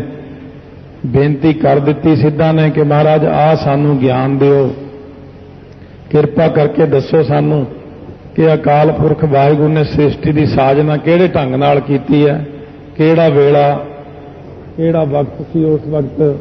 ਸੋ ਮਹਾਰਾਜ ਕਹਿੰਦੇ ਸ੍ਰਿਸ਼ਟੀ ਉਦੋਂ ਰਚੀ ਨਹੀਂ ਸੀ ਜਦੋਂ ਵਾਹਿਗੁਰੂ ਨੇ ਬਣਾਇਆ ਹੀ ਨਹੀਂ ਸੀ ਦਿਨ ਰਾਤ। ਜਦ ਆਕਾਰ ਇਹੋ ਕਛ ਨਾ ਦ੍ਰਿਸ਼ਟੇਤਾ, ਜਦੋਂ ਆਕਾਰ ਦਿਖਦਾ ਹੀ ਨਹੀਂ ਸੀ ਤੇ ਆਪਾਂ ਕਹੀਏ ਕਿ ਵਾਹਿਗੁਰੂ ਨੇ ਉਦੋਂ ਕਿਹੜਾ ਦਿਨ ਵਾਰ ਸੀ। ਉਦੋਂ ਤਾਂ ਦਿਨ ਵਾਰ ਹੈ ਹੀ ਨਹੀਂ ਸੀਗੇ, ਉਦੋਂ ਕੁਝ ਵੀ ਨਹੀਂ ਸੀ ਇੱਥੇ। ਤੇ ਅਕਾਲ ਪੁਰਖ ਨੇ ਆਪਣੇ ਇੱਕੋ ਸੰਕਲਪ ਦੇ ਨਾਲ ਹੀ ਸ੍ਰਿਸ਼ਟੀ ਦੀ ਸਾਜਨਾ ਕਰ ਦਿੱਤੀ ਹੈ। ਤਾਂ ਤੇ ਸਤਿਗੁਰੂ ਮਹਾਰਾਜ ਸੱਚੇ ਪਾਤਸ਼ਾਹ ਕੋਲ ਬੇਨਤੀਆਂ ਕਰਦੇ ਹੋਏ ਕਹਿੰਦੇ ਨੇ ਕੋਈ ਵੇਲਾ ਵਕਤ ਦੱਸੋ। ਤਾਂ ਮਹਾਰਾਜ ਕਹਿੰਦੇ ਉਹ ਤਾਂ ਜਾ ਕਰਤਾ ਸਿਰਠੀ, ਠੱਠੇ ਨਾਲ ਜਾ ਕਰਤਾ ਸਿਰਠੀ ਕਉ ਸਾਜੇ, ਆਪੇ ਜਾਣੈ ਸੋਈ। ਉਹ ਆਪ ਹੀ ਜਾਣਦਾ ਭਾਈ, ਵਾਹਿਗੁਰੂ ਆਪਾਂ ਨਹੀਂ ਜਾਣਦੇ, ਸਿਰਫ ਵਾਹਿਗੁਰੂ ਜਾਣਦਾ। ਗੁਰੂ ਨਾਨਕ ਸਾਹਿਬ ਵੀ ਜਾਣਦੇ, ਗੁਰੂ ਨਾਨਕ ਸਾਹਿਬ ਆਪ ਹੀ ਵਾਹਿਗੁਰੂ ਨੇ। ਪਰ ਸਤਿਗੁਰੂ ਮਹਾਰਾਜ ਨਿਮਰਤਾ ਸਿਖਾਉਂਦੇ ਨੇ, ਕਹਿੰਦੇ ਆਪ ਹੀ ਅਕਾਲ ਪੁਰਖ ਨੂੰ ਪਤਾ। ਸੋ ਕਹਿੰਦੇ ਮਹਾਰਾਜ ਕੁਛ ਤਾਂ ਦੱਸੋ। ਕਹਿੰਦੇ ਕੇਵ ਕਰ ਆਖਾਂ, ਕਿਵੇਂ ਕਰ ਆਖਣਾ ਕਰਾਂ, ਤੁਸੀਂ ਦੱਸੋ। ਕੋਈ ਬੋਲੀ ਹੋਵੇ ਉਹੋ ਜੀ, ਕੋਈ ਸਮਾਂ ਹੋਵੇ। ਇਹ ਗੱਲ ਕਹਿਣੀ ਕਠਨ ਹੈ ਕਿਉਂਕਿ ਸ੍ਰਿਸ਼ਟੀ ਸਮੇਂ ਵਿੱਚ ਹੈ। ਇਹ ਤਾਂ ਹੁਣ ਆ ਥੋੜੇ ਜਿਹੇ ਚਿਰ ਤੋਂ ਕੈਲੰਡਰ ਬਣੇ ਨੇ, ਘੜੀਆਂ ਬਣੀਆਂ ਨੇ, ਟਾਈਮ ਮਿੰਟ ਸਕਿੰਟ ਬਣੇ ਨੇ। ਜਦੋਂ ਰੱਬ ਨੇ ਸ੍ਰਿਸ਼ਟੀ ਦੀ ਸਾਜਨਾ ਨਹੀਂ ਸੀ ਕੀਤੀ ਉਦੋਂ ਕੋਈ ਕੈਲੰਡਰ ਸੀ, ਕੋਈ ਦਿਨ ਥਿਤ ਵਾਰ ਹੈ ਹੀ ਨਹੀਂ ਸੀ। ਜੇ ਤਾਂ ਰੱਬ ਹੁਣ ਕੋਈ ਸ੍ਰਿਸ਼ਟੀ ਬਣਾਵੇ ਤਾਂ ਆਪਾਂ ਫੱਟ ਦੱਸ ਦਾਂਗੇ ਵੀ ਇੰਨੇ ਵੱਜ ਕੇ ਇੰਨੇ ਮਿੰਟ ਤੇ ਆਹ ਸ੍ਰਿਸ਼ਟੀ ਬਣਾਈ ਆ ਉਹਨੇ। ਹੁਣ ਤਾਂ ਖੈਰ ਆਪਾਂ ਨੂੰ ਪਤਾ, ਪਰ ਜਦੋਂ ਇੱਥੇ ਕੁਝ ਵੀ ਨਹੀਂ, ਜਦੋਂ ਆਪ ਇਕੱਲਾ ਹੀ ਇਕੱਲਾ ਸੀ ਪਰਮਾਤਮਾ, ਤਾਂ ਕੌਣ ਦੱਸ ਸਕਦਾ ਹੈ ਕਿ ਸਾਲਾਹੀ, ਕਿਵੇਂ ਮੈਂ ਉਹਦੀ ਸਲਾਹਤਾ ਕਰ ਸਕਦਾ ਹਾਂ, ਕਿਉਂ ਵਰਨੀ, ਕਿਵੇਂ ਵਰਣਨ ਕਰ ਸਕਦਾ। ਅੱਖਰਾਂ ਰਾਹੀਂ ਬੋਲ ਕੇ ਲਿਖ ਕੇ ਕਿਹੜੇ ਢੰਗ ਨਾਲ ਵਰਣਨ ਕਰਾਂ। ਕਿ ਜਾਣਾ, ਕਿਵੇਂ ਜਾਣ ਸਕਦਾ ਹਾਂ, ਮਨ ਕਰਕੇ, ਬੁੱਧੀ ਕਰਕੇ, ਸਰੀਰ ਕਰਕੇ, ਬੋਲੀ ਕਰਕੇ ਕੁਝ ਵੀ ਨਹੀਂ ਕਹਿ ਸਕਦਾ ਮੈਂ। ਕਹਿੰਦੇ ਮਹਾਰਾਜ ਇਹ ਜਿਹੜੇ ਬ੍ਰਹਮਾ ਵਿਸ਼ਨੂੰ ਮਹੇਸ਼ ਇਹਨਾਂ ਨੂੰ ਪਤਾ ਹੋਵੇਗਾ, ਕਹਿੰਦੇ ਇਹਨਾਂ ਨੂੰ ਵੀ ਨਹੀਂ ਪਤਾ। ਕਿਵ ਕਰ ਆਖਾਂ, ਬ੍ਰਹਮਾ ਵੀ ਕਿਵੇਂ ਕਰ ਕਹਿ ਸਕਦਾ ਹੈ, ਕਿਵ ਸਾਲਾਹੀ ਵਿਸ਼ਨੂੰ ਵੀ ਕਿਵੇਂ ਕਹਿ ਸਕਦਾ ਹੈ, ਤੇ ਇਹ ਜਿਹੜਾ ਸ਼ਿਵ ਜੀ ਹੈ ਇਹ ਕਿਵੇਂ ਵਰਣਨ ਕਰ ਸਕਦਾ ਹੈ, ਕਿਵੇਂ ਜਾਣ ਸਕਦੇ ਆ ਕੋਈ। ਇਹ ਤਾਂ ਸਾਰੇ ਜਾਣੇ ਬਾਅਦ ਵਿੱਚ ਰਚੇ ਨੇ। ਨਾਨਕ ਆਖਣ ਸਭ ਕੋ ਆਖੈ, ਆਖਣ ਨੂੰ ਤਾਂ ਗੁਰੂ ਨਾਨਕ ਦੇਵ ਜੀ ਕਹਿੰਦੇ ਸਾਰੇ ਕੋਈ ਕਹਿ ਲੈਂਦੇ ਨੇ ਇੱਕ ਦੋ ਇੱਕ ਸਿਆਣਾ, ਇੱਕ ਤੋਂ ਇੱਕ ਸਿਆਣਾ ਆਪਣੇ ਆਪ 'ਚ ਬਣਦਾ। ਹਰੇਕ ਆਪਣੇ ਆਪ ਨੂੰ ਕਹਿ ਲੈਂਦਾ ਮੈਂ ਸਿਆਣਾ, ਮੈਂ ਸਿਆਣਾ, ਮੈਨੂੰ ਜ਼ਿਆਦਾ ਪਤਾ। ਹਰੇਕ ਗ੍ਰੰਥ ਵਿੱਚ ਹੀ ਲਿਖਿਆ ਵੀ ਬੜਾ ਸਿਆਣਾ, ਪਰ ਸਿਆਣਪ ਕਿਸੇ ਦੇ ਕੋਲ ਨਹੀਂ ਹੈ, ਕਿਸੇ ਨੂੰ ਗਿਆਨ ਨਹੀਂ ਹੈ, ਕਿਸੇ ਨੂੰ ਢੰਗ ਤਰੀਕਾ ਨਹੀਂ ਹੈ। ਇੱਕੋ ਹੀ ਗੱਲ ਜਾਣ ਲਓ, ਵੱਡਾ ਸਾਹਿਬ, ਵੱਡੀ ਨਾਈ। ਨਾਈ ਤੋਂ ਭਾਵ ਮਹਿਮਾ, ਉਹ ਅਕਾਲ ਪੁਰਖ ਦੀ ਜਿਹੜੀ ਮਹਿਮਾ ਹੈ ਉਹਦੀ ਵਡਿਆਈ ਹੈ, ਵੱਡੀ ਹੈ। ਸਾਹਿਬ ਮਾਲਕ ਹੀ ਵੀ ਵੱਡਾ ਹੈ। ਜਿੱਥੇ ਇਹ ਖਾਸ ਵਿਸ਼ੇਸ਼ ਅੱਖਰ ਹੁੰਦੇ ਨੇ, ਸਾਹਿਬ ਅੱਖਰ ਜਿੱਥੇ ਵੀ ਆ ਗਿਆ ਉੱਥੇ ਸੱਸੇ ਨੂੰ ਕੰਨੇ ਨਾਲ ਹੀ ਆਉਂਦਾ ਹੈ। ਸਾਹਿਬ, ਸਾਹਿਬ। ਇਸ ਪ੍ਰਕਾਰ ਨਹੀਂ ਤਾਂ ਆਪਣੇ ਦਾ ਸਾਹਿਬ ਹੈ, ਸਾਹਿਬ ਕਹਿੰਦੇ ਜ਼ਿਆਦਾ, ਸਾਹਿਬ ਸਾਹਿਬ। ਸੱਸੇ ਦੇ ਕੰਨੇ ਨੂੰ ਛੱਡ ਕੇ, ਹਾਹੇ ਦੀ ਸਿਆਰੀ ਨੂੰ ਛੱਡ ਕੇ ਸਾਹਿਬ ਨਾ ਕਹਿਣ ਲੱਗ ਜੋ। ਸਾਹਿਬ, ਸਾਹਿਬ, ਵੱਡਾ ਸਾਹਿਬ, ਵੱਡੀ ਨਾਈ। ਵੱਡਾ ਹੈ ਮਾਲਕ, ਸਾਰਿਆਂ ਨਾਲੋਂ ਵੱਡਾ ਹੈ। ਉਹਦੀ ਮਹਿਮਾ ਵੀ ਵੱਡੀ ਹੈ, ਉਹਦੀ ਸ਼ਕਤੀ ਵੀ ਵੱਡੀ ਹੈ ਸਾਰਿਆਂ ਨਾਲੋਂ। ਕੀਤਾ ਜਾ ਕਾ ਹੋਵੇ, ਉਸੇ ਦਾ ਹੀ ਕੀਤਾ ਹੋਇਆ ਹੁੰਦਾ ਸਾਰਾ ਕੁਝ। ਜੋ ਉਹ ਕਰਦਾ ਵਾਹਿਗੁਰੂ ਉਹੀ ਹੁੰਦਾ, ਦੂਸਰਾ ਕੁਝ ਹੁੰਦਾ ਹੀ ਨਹੀਂ। ਜਦੋਂ ਆਪ ਹੀ ਕਿਰਪਾ ਕਰਦੇ ਨੇ, ਆਪ ਹੀ ਸਾਰਾ ਕੁਝ ਬਣਾਉਣ ਵਾਲੇ ਨੇ, ਢਾਉਣ ਵਾਲੇ ਨੇ। ਨਾਨਕ ਜੀ ਕੋ ਆਪੋ ਜਾਣੈ। ਮਹਾਰਾਜ ਕਹਿੰਦੇ ਜੇ ਕੋ ਮੈਂ ਕਹੇ ਵੀ ਮੈਂ ਆਪੂ ਸਭ ਕੁਝ ਜਾਣਦਾ ਹਾਂ, ਮੈਂ ਤਾਂ ਆਪੇ ਹੀ ਜਾਣਦਾ ਸਭ ਕੁਝ, ਮੈਨੂੰ ਸਭ ਪਤਾ ਹੈ ਵਾਹਿਗੁਰੂ ਬਾਰੇ। ਪੱਪੇ ਨੂੰ ਕਨੌੜਾ ਹੈ, ਆਪੋ। ਇਹ ਅਸਲ ਵਿੱਚ ਅੱਖਰ ਪਤਾ ਕੀ ਹੈ? ਆੜੇ ਨੂੰ ਕੰਨਾ ਪੱਪਾ, ਊੜੇ ਨੂੰ ਔਂਕੜ, ਆਪੋ। ਅਸਲ ਵਿੱਚ ਆਪਾਂ ਆਮ ਬੋਲੀ 'ਚ ਕਈ ਵਾਰ ਇਹਨਾਂ ਅੱਖਰਾਂ ਨੂੰ ਲੋਕਾਂ ਨੂੰ ਵਰਤਦਿਆਂ ਦੇਖਦੇ ਹਾਂ। ਉਹ ਫਲਾਨਾ ਕਹਿੰਦਾ ਮੈਂ ਤਾਂ ਆਪੂ ਹੀ ਜਾਣਦਾ ਸਭ ਕੁਝ, ਆਪੂ। ਇਹ ਦੇਸੀ ਜੀ ਬੋਲੀ ਆ, ਆਪੋ। ਇਹ ਫਿਰ ਮਹਾਰਾਜ ਨੇ ਕਨੌੜਾ ਲਾ ਕੇ ਉਹਨੂੰ ਆਪੋ ਬਣਾਤਾ। ਨਾਨਕ ਜੀ ਕੋ ਆਪੋ ਜਾਣੈ। ਜੇ ਕੋਈ ਕਹੇ ਮੈਂ ਤਾਂ ਆਪਣੇ ਆਪ ਹੀ ਜਾਣਦਾ, ਮੈਨੂੰ ਕਿਸੇ ਦੇ ਗਿਆਨ ਦੀ ਲੋੜ ਨਹੀਂ, ਮੈਂ ਸਭ ਜਾਣਦਾ ਹਾਂ, ਅੱਗੇ ਗਿਆ ਨਾ ਸੋ ਹੈ। ਉਹ ਅੱਗੇ ਸੱਚਖੰਡ ਦੇ ਚ ਅਕਾਲ ਪੁਰਖ ਦੇ ਦਰ ਦੇ ਉੱਤੇ ਸੋਭ ਨੇਕ ਨਹੀਂ ਹੁੰਦਾ, ਉਹਨੂੰ ਬਸ਼ਰਮੀ ਠਾਉਣੀ ਪੈਂਦੀ, ਅੱਗੇ ਜਾ ਕੇ ਸ਼ਰਮ ਹੁੰਦੀ ਹੈ। ਮਹਾਰਾਜ ਪੁੱਛਣਗੇ ਕਿਉਂ ਵੀ ਤੂੰ ਜਾਣਦਾ ਸਾਰਾ ਕੁਝ? ਫਿਰ ਉੱਥੇ ਜਾ ਕੇ ਨੀਵੀਂ ਪੈ ਜਾਣੀ ਹੈ, ਉੱਥੇ ਕੁਝ ਨਹੀਂ ਕਹਿ ਸਕਣਾ। ਇਹ ਕਿਵੇਂ ਕਹਿ ਸਕਦਾ ਕਿ ਮੈਂ ਜਾਣਦਾ ਹਾਂ? ਕੌਣ ਕੀ ਜਾਣਦਾ ਹੈ? ਕਿਸੇ ਨੂੰ ਕੀ ਪਤਾ ਕਿਸੇ ਬਾਰੇ? ਪਰਮਾਤਮਾ ਬਾਰੇ ਕੌਣ ਜਾਣ ਸਕਦਾ? ਆਪਾਂ ਤਾਂ ਪਰਮਾਤਮਾ ਦੀ ਸ੍ਰਿਸ਼ਟੀ ਦਾ ਭੇਤ ਹੀ ਨਹੀਂ ਆਉਂਦਾ, ਕੀੜਿਆਂ ਦਾ ਭੇਤ ਨਹੀਂ। ਜਿਵੇਂ ਕੋਈ ਕੀੜਾ ਮਰਿਆ ਪਿਆ ਸੀ, ਸੁੱਕ ਬੜਾ ਸਿਆਣਾ ਬੰਦਾ ਕਿਸੇ ਵੈਦ ਕੋਲ ਬੈਠਾ, ਕਹਿੰਦਾ ਆ ਜਿਹੜਾ ਕੀੜਾ ਇਹ ਰੱਬ ਨੇ ਫਾਲਤੂ ਜਿਹਾ ਹੀ ਬਣਾਇਆ, ਐਵੇਂ ਨਾ ਕੋਈ ਕੰਮ ਨਾ ਵਾਸਤਾ ਇਹਦਾ।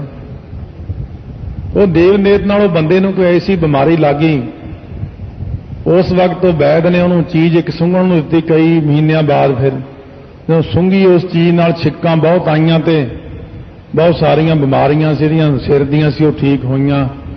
ਕਹਿੰਦਾ ਆ ਵੈਦ ਸਾਹਿਬ ਤੁਸੀਂ ਤੇ ਇੱਕ ਚੀਜ਼ ਸੰਘਾ ਕੇ ਠੀਕ ਕਰ ਦਿੱਤਾ।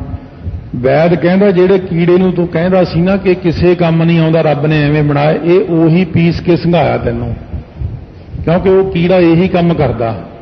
ਦਵਾਈਆਂ ਵਿੱਚ ਤਾਂ ਬਹੁਤ ਸਾਰੇ ਕੀੜੇ ਕੰਮ ਕਰਦੇ ਨੇ। ਇਸ ਕਰਕੇ ਸਿਆਣਪ ਜਿਹੜੀ ਆ ਉਹ ਬੰਦੇ ਦੀ ਕੰਮ ਨਹੀਂ ਕਰਦੀ ਕਿ ਫਲਾਨੀ ਚੀਜ਼ ਕੰਮ ਨਹੀਂ ਆਉਂਦੀ, ਕਿਤੇ ਫਲਾਨੀ ਚੀਜ਼ ਰੱਬ ਨੇ ਐਵੇਂ ਬਣਾਤੀ।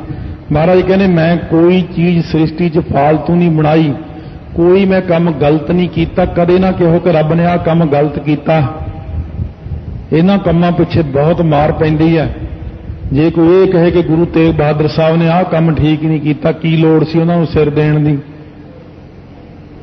ਇਹ ਗੱਲ ਇੱਕ ਵਾਰ ਹੋ ਗਈ ਸੀ ਐਸੀ ਮੇਰੇ ਕੋਲੋਂ ਵੀ।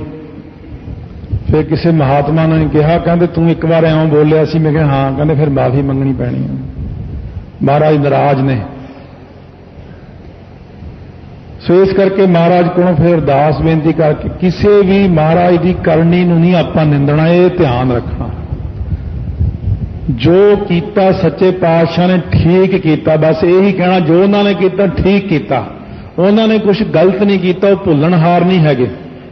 ਇਉਂ ਆਪਣੇ ਮਨ ਦੇ ਅੰਦਰ ਗੁਰੂ ਸਾਹਿਬ ਤੇ ਵਿਸ਼ਵਾਸ ਰੱਖਣਾ ਕਿ ਮਹਾਰਾਜ ਨੇ ਜੋ ਕੀਤਾ ਆਪਣੀ ਮੌਜ ਵਿੱਚ ਕੀਤਾ, ਜੋ ਕੀਤਾ ਸੋ ਠੀਕ ਕੀਤਾ।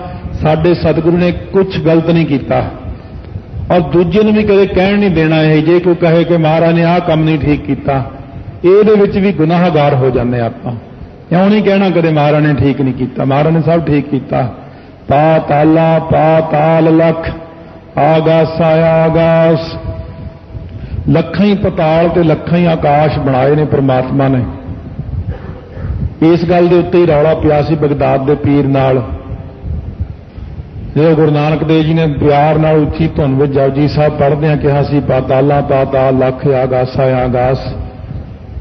ਬਗਦਾਦ ਦੇ ਪੀਰ ਵਾਲਾ ਚੇਲਾ ਜਿਹੜਾ ਉਹਦਾ ਜਾ ਕੇ ਦੱਸਿਆ, ਉੱਥੇ ਕੋਈ ਬਾਹਰੋਂ ਆਏ ਹੋਏ ਨੇ, ਕੁਫਰ ਤੋਲਿਆ ਉਹਨਾਂ ਨੇ, ਲੱਖਾਂ ਆਕਾਸ਼ ਲੱਖਾਂ ਪਤਾਲ ਕਹੇ।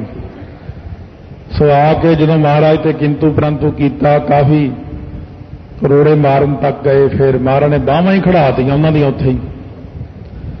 ਫਿਰ ਮਹਾਰਾਜ ਨੇ ਕਿਹਾ ਕਿ ਕਿਸ ਗੱਲੋਂ ਖਫਾ ਹੁੰਦੇ ਹੋ? ਕਹਿੰਦੇ ਤੁਸੀਂ ਇਹ ਝੂਠ ਬੋਲਿਆ, ਪਾਤਾਲਾ ਪਾਤਾਲ ਲੱਖ, ਆਗਾਸਾਂ ਆਗਾਸ। ਮਹਾਰਾਜ ਕਹਿੰਦੇ ਕਿਉਂ ਝੂਠ ਕਿਵੇਂ ਬੋਲਿਆ? ਕਹਿੰਦੇ ਮੁਹੰਮਦ ਜੀ ਨੇ 7 ਆਕਾਸ਼ 7 ਪਤਾਲ ਕਹੇ ਨੇ। ਕਹਿੰਦੇ ਭਾਈ ਉਹਨਾਂ ਨੇ ਉਹਨੇ ਦੇਖੇ ਨੇ, ਮੈਂ ਜ਼ਿਆਦਾ ਦੇਖੇ ਨੇ, ਮੈਂ ਜਿੰਨੇ ਦੇਖੇ ਮੈਂ ਉਹਨੇ ਕਹੇ ਨੇ। ਕਹਿੰਦੇ ਸਾਨੂੰ ਯਕੀਨ ਨਹੀਂ ਆਉਂਦਾ। ਫਿਰ ਉਹਦੇ ਲੜਕੇ ਨੂੰ ਲੈ ਕੇ ਗਏ ਮਹਾਰਾਜ, ਸੁਰਤੀ ਦੀ ਸਵਾਰੀ ਕਰਾ ਕੇ, ਲੱਖਾਂ ਆਕਾਸ਼ ਲੱਖਾਂ ਪਤਾਲ ਅੱਖ ਫੁਰਕ ਵਿੱਚ ਸਭ ਦਿਖਲਾਈ। ਕਹਿੰਦਾ ਮਹਾਰਾਜ ਮੈਂ ਤਾਂ ਦੇਖ ਦੇਖ ਕੇ ਥੱਕ ਗਿਆ, ਚਲੋ ਚੱਲੀਏ। ਵਾਪਸ ਆ ਗਿਆ, ਕੌਲਾ ਪ੍ਰਸ਼ਾਦ ਦਾ ਭਰਿਆ ਹੋਇਆ ਬਾਟਾ ਨਾਲ ਲਿਆਂਦਾ। ਹਰੇਕ ਥਾਂ ਗੁਰੂ ਨਾਨਕ ਦੀ ਸੰਗਤ, ਜਿੱਥੇ ਜਾਂਦੇ ਨੇ ਸੰਗਤ ਹੀ ਸੰਗਤ, ਸੰਗਤ ਹੀ ਸੰਗਤ ਹੈ, ਹਰ ਥਾਂ ਸੰਗਤ। ਤਾਂ ਉਸ ਵਕਤ ਆਪਣੇ ਪਿਤਾ ਨੂੰ ਕਹਿਣ ਲੱਗਿਆ ਉਹਦਾ ਲੜਕਾ, ਕਹਿੰਦਾ ਪਿਤਾ ਜੀ ਇਹ ਤਾਂ ਅੱਲਾਹ ਤਾਲਾ ਆਪ ਹੈ, ਇਹ ਤਾਂ ਮੈਨੂੰ ਘੁਮਾ ਕੇ ਲਿਆਏ ਨੇ ਸਾਰਿਆਂ ਥਾਵਾਂ ਤੇ, ਵਾਕਈ ਸੱਚੀ ਗੱਲ ਹੈ। ਓੜਕ ਓੜਕ ਭਾਲ ਥੱਕੇ, ਓੜਕ ਭਾਲ ਓੜਕ ਥੱਕੇ, ਓੜਕ ਅੰਤ ਨੂੰ ਭਾਲ ਭਾਲ ਕੇ ਅੰਤ ਨੂੰ ਸਾਰੇ ਹੀ ਥੱਕ ਗਏ ਨੇ। ਭਾਲ ਭਾਲ ਕੇ ਅਖੀਰ ਆਪਣੇ ਦਿਮਾਗ ਦੀਆਂ ਕਾਢਾਂ ਨਾਲ, ਖੋਜਾਂ ਨਾਲ ਸਾਰੇ ਥੱਕ ਜਾਂਦੇ ਨੇ। ਪਿੱਛੇ ਸਾਰੇ ਥੱਕੇ ਨੇ, ਹੁਣ ਸਾਰੇ ਥੱਕ ਗਏ ਨੇ, ਆਉਣ ਵਾਲੇ ਸਮੇਂ 'ਚ ਥੱਕ ਜਾਣਗੇ। ਕਿਸੇ ਨੂੰ ਕੋਈ ਅੰਤ ਨਹੀਂ ਆਉਣਾ। ਵੇਦ ਕਹਿਣ ਇੱਕ ਬਾਤ, ਵੇਦ ਵੀ ਇੱਕੋ ਹੀ ਗੱਲ ਕਹਿੰਦੇ ਨੇ, ਨੇਤ ਨੇਤ ਕਥੰਤ ਵੇਦਾ ਬੇਅੰਤ ਹੈ ਬੇਅੰਤ ਹੈ। ਇਉਂ ਹੀ ਕਹਿ ਕੇ ਖਹਿੜਾ ਛਡਾਉਣਾ ਪੈਂਦਾ ਉਹਨਾਂ ਨੂੰ ਵੀ। ਉਹ ਕਹਿੰਦੇ ਕੋਈ ਵਾਹਿਗੁਰੂ ਦਾ ਅੰਤ ਨਹੀਂ, ਪਰਮੇਸ਼ਰ ਜੀ ਦਾ। ਸਹਸ 18 ਹੈ ਕਹਿਣ ਕਤੇਬਾ, ਸਹਸ 1000 ਨੂੰ ਕਹਿੰਦੇ ਨੇ, 18 ਹੋ ਗਏ। ਹੁਣ ਜਿਹੜੇ ਸਹਸ ਪਹਿਲਾਂ ਸਾਰਿਆਂ ਨਾਲੋਂ ਲੈ ਲਈਏ ਕਿ 1000 ਮੂੰਹ ਹੈ ਸ਼ੇਸ਼ ਨਾਗ ਦਾ, ਸ਼ੇਸ਼ ਨਾਗ ਵੀ ਇਹੀ ਗੱਲ ਕਹਿੰਦਾ। ਸਹਸ 18 ਹੈ, 18000 ਆਲਮ ਫਾਜ਼ਲ ਹੈ ਮੁਸਲਮਾਨਾਂ ਦੇ ਵਿੱਚ ਵਿਦਵਾਨ ਹੋਇਆ, ਉਹ ਵੀ ਇਹੀ ਗੱਲ ਕਹਿੰਦੇ ਨੇ। ਉਹਨਾਂ ਨੇ ਕਿਤਾਬਾਂ ਵੀ ਅੰਜੀਲ ਆਦਿ ਕੇ ਇਹੀ ਸਾਰੀਆਂ ਕਹਿੰਦੀਆਂ ਨੇ। ਫਿਰ ਸਹਸ 18 ਹੈ, 1000 ਮੂੰਹ ਵਾਲਾ ਸ਼ੇਸ਼ਨਾਗ ਤੇ 18 ਗੋਤਾਂ ਦੇ ਬ੍ਰਾਹਮਣ ਵੀ ਇਹੀ ਗੱਲ ਕਹਿੰਦੇ ਨੇ। ਮਹਾਭਾਰਤ ਦੇ 18 ਪਰਬ ਵੀ ਇਹੀ ਗੱਲ ਕਹਿੰਦੇ ਨੇ। ਇਸੇ ਪ੍ਰਕਾਰ ਜਿੰਨੇ ਤੇ ਵੀ 18 ਅੱਖਰ ਆ ਗਿਆ, 18 ਸਾਰੇ ਇਹੀ ਕਹਿੰਦੇ ਨੇ, ਹਜ਼ਾਰਾਂ ਵੀ ਇਹੀ ਕਹਿੰਦੇ ਨੇ। ਜਿੰਨੇ ਮਰਜ਼ੀ ਲੈ ਲਓ ਕਿ ਅਸੀਂ ਤਾਂ ਥੱਕ ਚੁੱਕੇ ਹਾਂ, ਥੱਕ ਚੁੱਕੇ ਹਾਂ, ਸਾਨੂੰ ਤਾਂ ਉਹਦਾ ਕੋਈ ਅੰਤ ਨਹੀਂ, ਕੋਈ ਸਿਰਾ ਨਹੀਂ ਮਿਲਿਆ। ਅਸਲੂ ਇੱਕ ਧਾਤ, ਅਸਲ ਵਿੱਚ ਤਾਂ ਇੱਕ ਪਰਮਾਤਮਾ ਹੀ ਹੈ ਸਾਰੇ ਪਾਸੇ, ਬਾਕੀ ਤਾਂ ਸਾਰੀ ਜਿੰਨੀ ਦ੍ਰਿਸ਼ਟੀ ਚ ਆਉਂਦੀ ਹੈ ਧਾਤ ਮਾਇਆ ਹੀ ਹੈ। ਇਹ ਅਸਲੂ ਇੱਕ, ਅਸਲ ਵਿੱਚ ਤਾਂ ਇੱਕੋ ਹੀ ਪਰਮਾਤਮਾ ਹੈ। ਧਾਤ ਦਾ ਅਰਥ ਹੈ ਮਾਇਆ, ਧਾ ਜਾਣ ਵਾਲੀ। ਅਸਲੂ, ਅਸ ਘੋੜੇ ਦਾ ਲੂ ਜਿੰਨਾ ਕੁ ਵਾਲ ਹੁੰਦਾ ਇੱਕ, ਇੰਨੀ ਕੁ ਮਾਇਆ ਉਹਦੇ ਵਿੱਚ। ਘੋੜੇ ਦੇ ਵਾਲ ਸਾਰੇ, ਕਿੰਨਾ ਵੱਡਾ ਘੋੜਾ, ਤਿਲਕ ਜਿੰਨੀ ਤਾਂ ਮਾਇਆ ਹੈ ਪਰਮੇਸ਼ਰ ਦੇ ਵਿੱਚ। ਮਾਇਆ ਤਾਂ ਬਹੁਤ ਸੂਖਮ ਜੀ ਚੀਜ਼ ਹੈ, ਉਹਦੇ ਵਿੱਚ ਤਾਂ ਕੁਛ ਵੀ ਨਹੀਂ ਉਹਦੇ ਸਾਹਮਣੇ, ਉਹ ਬਹੁਤ ਬਰੀਕ ਹੈ। ਲੇਖਾ ਹੋਏ ਤਾਂ ਲਿਖੀਆ, ਲੇਖਾ ਹੋਏ ਵਿਨਾਸ਼। ਕਹਿੰਦੇ ਫਿਰ ਲਿਖ ਕੇ ਸਮਝ ਲੈਂਦੇ ਆਪਾਂ, ਲਿਖ ਕੇ ਦੇਖ ਲੈਂਦੇ ਆ। ਮਹਾਰਾਜ ਕਹਿੰਦੇ ਪਹਿਲਾਂ ਵੀ ਤੁਹਾਨੂੰ ਕਿਹਾ ਸੀ ਕਿ ਜਿਹੜੇ ਮੱਥੇ ਦੇ ਲੇਖ ਨੇ ਇਹਨਾਂ ਨੂੰ ਕੋਈ ਲਿਖ ਸਕਦਾ? ਜੀ ਜਾਤ ਰੰਗਾਂ ਕੇ ਨਾਮ ਸਭਨਾ ਲਿਖਿਆ ਬੁੜੀ ਕਲਾਮ। ਇਹ ਲੇਖਾ ਲਿਖ ਜਾਣਾ, ਕੋਈ ਲੇਖਾ ਲਿਖਿਆ ਕੀਤਾ ਹੋਏ ਕੋਈ ਲਿਖ ਸਕਦਾ? ਕੋਈ ਬੰਦਾ ਸਾਰੀ ਜ਼ਿੰਦਗੀ ਲਿਖਦਾ ਰਹੇ, ਉਹ ਅੰਤ ਨੂੰ ਲਿਖਣ ਵਾਲਾ ਹੀ ਨਾਸ ਹੋ ਜਾਂਦਾ। ਭਾਵੇਂ ਕਿਸੇ ਦੀ ਲੱਖਾਂ ਸਾਲ ਉਮਰ ਹੋਵੇ, ਉਹ ਵੀ ਨਾਸ ਹੋ ਜਾਂਦਾ। ਉਹ ਵੀ ਪਰਮਾਤਮਾ ਬਾਰੇ ਖੋਜ ਨਹੀਂ ਕਰ ਸਕਿਆ, ਨਾ ਕਰ ਸਕੇਗਾ ਕੋਈ। कहने महाराज फिर वो अंत किवें पाईए? नानक वड्डा आखीए। महाराज सच्चे पातशाह कहने ये तो सारे ही वड्डा कहते ने उन्होंने, सुन वड्डा आखा सब कोई, केवड़ वड्डा डीठा होए, कीमत पाए ना कहया जाए, कहने वाले तेरे रहे समाए। ਜਿਹੜੇ ਕਹਿਣ ਵਾਲੇ ਨੇ ਉਹਦੇ ਵਿੱਚ ਹੀ ਸਮਾ ਜਾਂਦੇ ਨੇ। ਵੱਡੇ ਮੇਰੇ ਸਾਹਿਬਾ ਗਹਿਰ ਗੰਭੀਰਾ ਗੁਣੀ ਗਹੀਰਾ, ਕੋਈ ਨਾ ਜਾਣਾ ਤੇਰਾ ਕੇਤਾ ਕੇਵੜ ਚੀਰਾ। ਸਭ ਸੁਰਤੀ ਮਿਲ ਸੁਰਤ ਕਮਾਈ, ਸਭ ਕੀਮਤ ਮਿਲ ਕੀਮਤ ਪਾਈ, ਗਿਆਨੀ ਧਿਆਨੀ ਗੁਰ ਗੁਰਹਾਈ, ਕਹਿਣ ਨਾ ਜਾਈ ਤੇਰੀ ਤਿਲ ਵਡਿਆਈ। ਤਿਲ ਜਿੰਨੀ ਵੀ ਤੇਰੀ ਮਹਿਮਾ ਨਹੀਂ ਕੋਈ ਕਹਿ ਸਕਿਆ। ਨਾਨਕ ਵੱਡਾ ਆਖੀ ਹੈ, ਕਹਿਣ ਨੂੰ ਤਾਂ ਸਾਰੇ ਉਹਨੂੰ ਵੱਡਾ ਕਹੀ ਜਾਂਦੇ ਨੇ। आपे जाना आप, वो वाहिगुरु तो आपे ही जानदा अपने स्वरूप नूं कि मैं किन्ना क वड्डा, मेरा किन्ना क विस्तार है। उस दे भेद नूं अज तक कोई पा ही नहीं सकिया। भेद पाउणा ही इह ढंग दा मुश्किल है कि जिहड़ा भी बंदा भेद पाउंदा है, तू करता तू हुआ मुझ में रहा ना हूं। जे आपां भी भेद पाउण लगीए, जे कहीए वाहिगुरु दा भेद पाउणा, वाहिगुरु वाहिगुरु वाहिगुरु करदे आपां भी उसे दा ही रूप हो जावांगे। मुड़ के फिर आपां किहदा भेद पावांगे? ਜਿਹੜਾ भी भेद पाउण लग्या ਉਹੀ ਉਹਦੇ 'ਚ ਲੀਨ हो गया, ਉਹਦਾ ਕੋਈ भेद पा ही नहीं सकिया।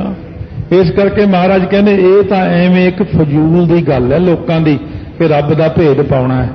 रब दा भेद पाउण लई तैनूं नहीं बनाया, तैनूं तां असीं बनाया गोबिंद मिलन की तेरी बरिया। क्योंकि दुनिया फजूल काम ज्यादा करती है, चंगे काम घट करती है। मनुख की जिहड़ी मुख चीज है, मनुख नूं जन्म ही इसे करके दिता, 84 लाख जून में श्रोमणी बनाया ही इसे करके है कि भई प्राप्त मानुख दे रिया, गोबिंद मिलन की तेरी बरिया। परमात्मा नूं मिलन दी तेरी बारी है, ये तेरा अवसर, ये तेरी बार घट भीतर तू देख विचार, मन दे अंदर विचार करके देख कि बस हुणे ही मौका है, फिर मौका ये नहीं मिलना, फिर तैनूं ऐसी संगत नहीं मिलनी। हुण मौका है, हुण वाहिगुरू अकाल पुरख दा नाम जप के अपने जीवन नूं सफला कर लै। वाहिगुरू वाहिगुरू।